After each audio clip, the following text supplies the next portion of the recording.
Hello guys, today we are going to share with you people that what is CSS and what is PMS.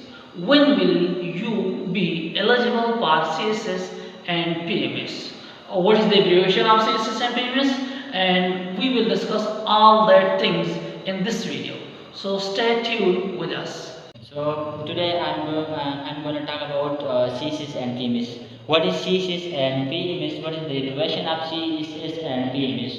So CSS and PMS are competitive examinations, civil services examinations in Pakistan. CSS stands for Central Superior Services, and it is a competitive examinations conducted by Federal Public Services Commissions, and it is a difficult examinations because to qualify for CSS, candidates needs to undergo rigorous selection processes, including written exams, interviews, and medical evaluations.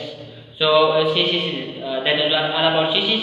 And now, what is PMS? So PMS stands for Professional Management Services, and PMS is conducted by Professional Public Services Commissions. The difference between CSS and PMS is that CSS pertains federal government and PMS pertains provincial government. So there is only that difference between it, and so it was all about CSS and PMS.